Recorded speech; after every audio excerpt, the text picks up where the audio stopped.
Defensively for the Cowboys, Jay Toia, the outstanding defensive lineman, I thought this was huge because when you watch him play, he is explosive off the ball. He is strong at the point of attack. He was my #4 defensive tackle, so the Cowboys getting him here as a nose tackle and someone that could also show potential as a one-gap penetrator. I thought this was going to be a great pick for them, helping them increase their run defense output that we know was a problem for them last year.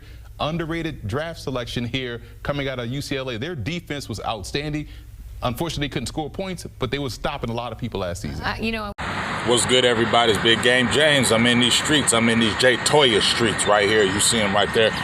Video compliments of the great Voch Lombardi as he shows some good Jay Toia highlights. But the biggest thing, and I'm going to show you right here in these quick little snippet of highlights, is one-on-one, he's a game wrecker. You see him right here when he's taking all those one-on-one battles. I'm not saying it's impossible, but man, he really wrecks those one-on-ones. He can play in odd or even fronts.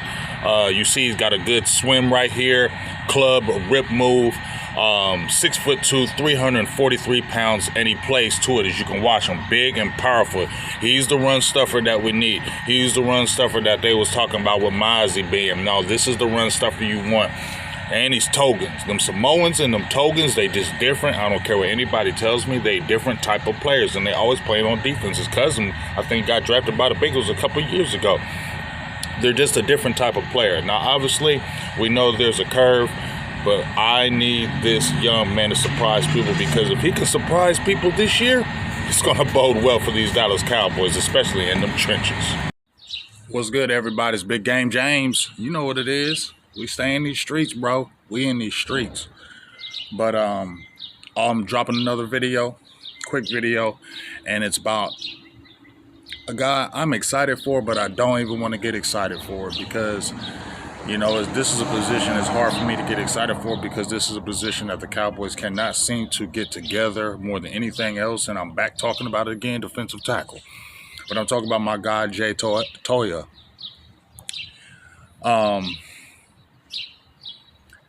You know, in this draft, I really wanted a one tech so bad. You know, I was screaming it. I really felt like they would have got the Alfred Collins. Them San Francisco 49ers picked him right before Dallas. I really felt like he was going to be the guy. You know, I had said he was going to be the third rounder. They had already brought him in a 30-30 visit. I felt like he was going to be the pick. So he went to San Francisco. I was frustrated about that. This was a great defensive tackle draft, and I felt like the Cowboys had to address it. And if they didn't do it, I was going to be very frustrated, for the simple fact that they was just going to be going back to the same thing. So in this video, I showed in the very beginning, you'll be able to see Jay Toia. That's what I say. And shout out to my guy, Emery Hunt, for the great breakdown on CBS Sports. I had him on a couple of my shows, and I'm going to hit him up because I want to get his full evaluation of the Dallas Cowboys draft and what he thinks about them heading into the Cowboys 2025 season. So make sure you check out that interview. It's going to be good. But the one thing that I've just been frustrated with is this: they haven't addressed this position. And when they have picked up players, they can't seem to pick the right players, or they can't seem to stay. You know, I was just going back in, I think I went all the way back to like 2014, just looking at all the defensive tackles that have been on the roster. One of the better ones that was on the roster to me was Terrell McClain. Do y'all remember him? I like Terrell McClain. He was a little undersized. He was a 300, but he got like about 5 sacks for us. I like McClain. He played very well. I thought he played good, considering he was a little undersized. I liked him. I was sad when they let him go. I think he was one of our better defensive tackles. But we haven't had a space eater. Dallas hasn't had a space eater in forever. They picked up Quentin Bohanna a few years ago in the 2021 draft. I didn't say I had high hopes for him, but I was like, man, they finally got a big boy. They finally got a big boy. And he just couldn't seem to latch on, and I felt like his third season, I thought in the preseason he was showing some things, but I guess not. And when I just looked throughout the roster, especially the defensive tackle position, the best defensive tackle, and he wasn't even a space eater, was David Irvin. And that was a what could have been. But Dallas hasn't had a true space eater in forever, and not a real one that's actually made a difference. So it's hard for me to kind of get excited about Jay Toia. because of some of the letdown I've seen from the defensive tackles that they picked up before. But the things I really like about this kid is, number one, he's Togan. I love the Samoans and the Togans, dog. They all play defense, they all play on the line, and they all have usually long careers in the NFL when they go. His brother, Ika, is with the Chiefs right now. He played defensive tackle for LSU, so it's like in their blood. So that's the main reason why feel a little bit different about him more than the other guys, because he's Togan and Samoan, and they just different type players to me. They just different. They have a different type of attitude. They have a different type of mentality, and it's a mentality I want. And he's a smart kid. He was a honor roll student 3 years. The positives, like I said, I love about him is that size. He's a true 6'2", 343 pounds. That's what I really love. He can play. He's a one or two gapper from what I've seen. Plays violent, good get off the ball.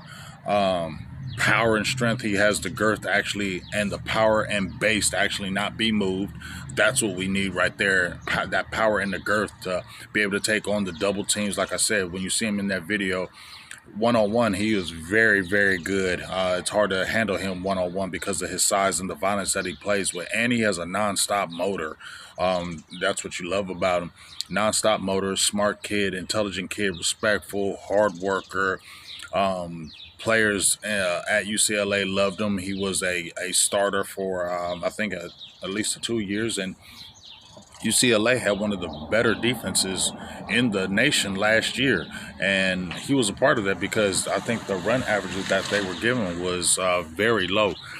So when you talk about the defense as a whole, that UCLA defense was very monstrous. And they had some good players come out of that draft. And Jay Toia was one of those guys.